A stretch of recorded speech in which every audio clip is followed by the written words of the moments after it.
Olá, alunos, aqui é a professora Camila.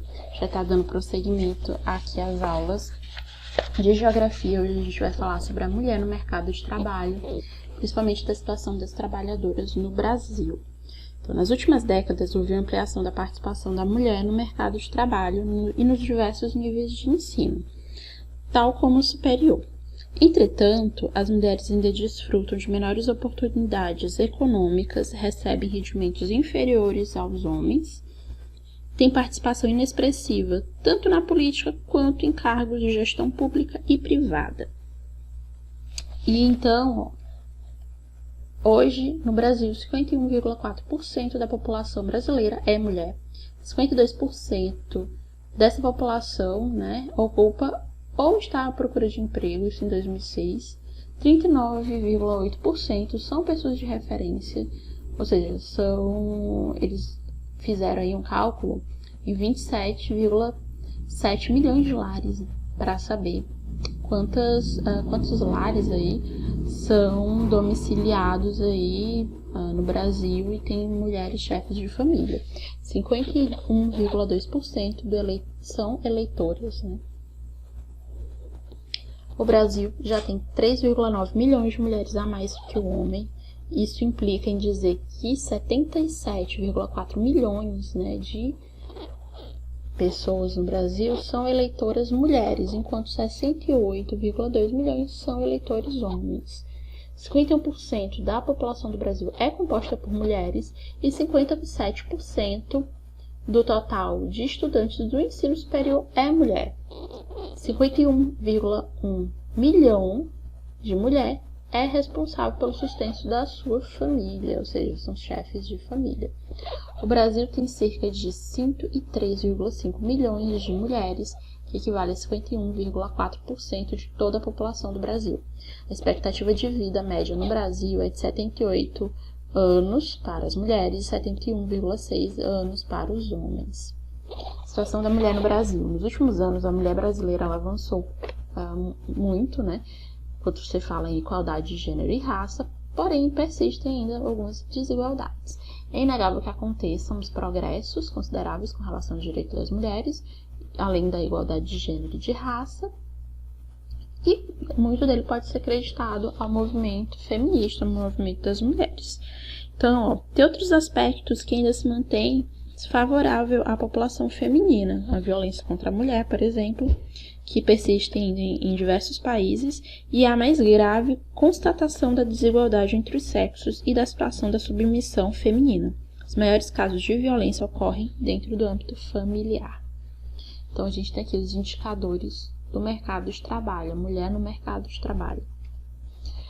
No Brasil, nas décadas passadas, o mercado de trabalho era composto quase que exclusivamente por homens. Até a metade do século XX, a mulher não tinha um horizonte, não tinha aquela ideia de galgar uma carreira profissional ou participar da vida pública como uma meta. Então, ela não tinha uma participação significativa na economia. Hoje, a presença da mulher no mercado de trabalho ela é expressiva, o que contribui para desvelar aí as desigualdades e as discriminações se comparado aos homens, seja no espaço público ou no privado. Na próxima unidade, a gente vai tratar mais a esse respeito, mas aqui chama a atenção ao fato da contingência expressiva de mulheres que está representado por mulheres que são provedoras, em contextos nos quais os maridos perderam seu trabalho e elas não são reconhecidas. É recente a legislação civil que reconhece a mulher como chefe de família, uma designação antes, apenas vista por homens. Desde que o Instituto Brasileiro de Geografia e Estatística, o IBGE, incorporou o quesito pessoa de referência no censo, é que foi possível demonstrar a crescente participação da mulher no provimento da família. Atualmente, esse percentual chega a 40%.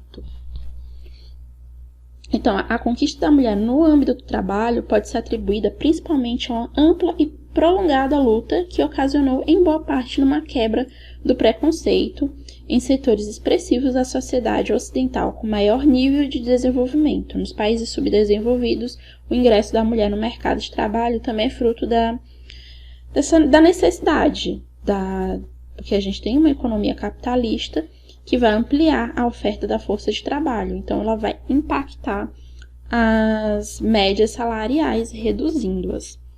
Então, diversos fatores podem ser atribuídos à maior presença da mulher no mercado de trabalho, mas nem todas, né, elas vieram sem a luta. Então, todas elas vêm como fruto aí da emancipação. Entre eles, aí, a mudança na Constituição, ou seja, na instituição da família, que era ali composta pelo casal, que fez com que as mulheres se tornassem chefes de família. No caso das mulheres casadas, o aumento do custo de vida, principalmente nas cidades, e a falta de serviços públicos de qualidade e os baixos salários recebidos pelos homens, aí os maridos, forçavam essas mulheres a ir complementar o orçamento familiar. Isso, no entanto, trouxe uma dupla jornada de trabalho, ou seja, a gente sabe que hoje a mulher trabalha bem mais que o homem, porque ela trabalha em casa e trabalha também fora de casa. E então ela também é responsável também muitas vezes porque culturalmente, né, se fala que as atividades domésticas e o cuidado com as crianças também é trabalho da mulher. Então, após a Segunda Guerra Mundial, as mulheres aos poucos começaram a disputar os cargos que antes eram apenas dos homens, porque aí tem Segunda Guerra Mundial, né, o homem vai para a guerra, então sobra esses postos aí que eram antes ocupados por homens, agora tendo que ser ocupados por mulheres. Nas últimas 4 décadas, aumentou muito o número de mulheres que frequentam, né, a universidade, dando origem a um contingente feminino de mão de obra qualificado.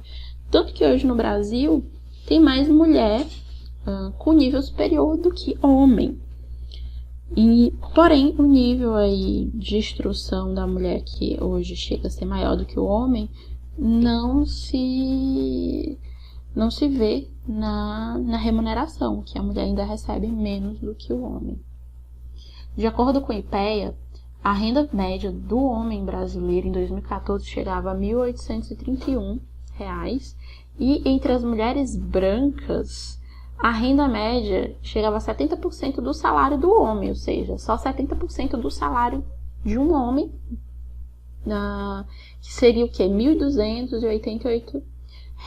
Já as mulheres negras, elas recebem o quê? Só R$ 945. Isso quer dizer que, além de, né, ser mulher negra ainda faz com que ela receba menos dinheiro do que uma mulher branca.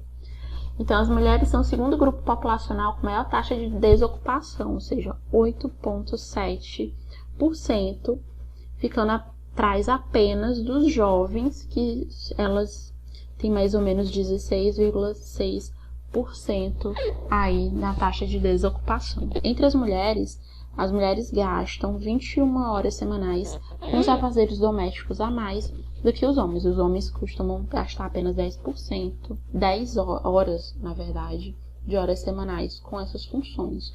Os cursos em que as mulheres são mais de 90% dos alunos, como pedagogia, né, elas traduzem salários mais baixos no mercado. Os cursos em que eles são a maioria, como engenharia ou ciências exatas, têm salários mais baixos. Então, há uma divisão sexual até mesmo no conhecimento. Então, cursos que são historicamente, culturalmente voltados para as mulheres, têm historicamente, culturalmente, né, recebem menos, o salário é menor, enquanto que os cursos que são majoritariamente, né, maioria ali são homens e são empregos que, culturalmente falando, é emprego de homem, tem salários mais altos. Então, na organização da vida política no Brasil, as mulheres só tiveram acesso ao voto nos anos 30, né, por causa da militância do movimento sufragista feminino nas primeiras décadas do século XX, lideradas pela bióloga Berta Lutz. As primeiras mulheres que conseguiram, né, ser eleitas para o parlamento só foram em 1933.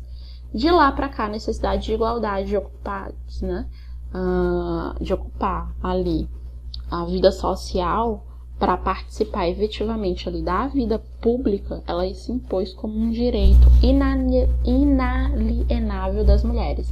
Discute-se que há anos, né, no interior dos partidos políticos e na sociedade mais ampla, a proposta de cotas para mulheres no intuito de garantir certa representatividade política no poder legislativo e no executivo.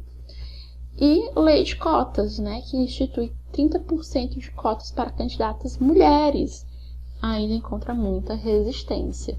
Então, você tem aqui duas leis, né, uma lei que já existe e uma outra que está aí sendo discutida no parlamento, que é uma cota para mulheres participarem aí da vida política e outra para mulheres poderem entrar em universidades. O assunto, gente, fica só até aqui, sobre trabalhadoras brasileiras. Vocês podem estar olhando o livro de vocês, a apostila, tá tirando dúvidas com relação aqui à mulher e ao mercado de trabalho. Lembrando que esse assunto também já esteve em pauta antes, lá no início das aulas, quando ainda era presencial.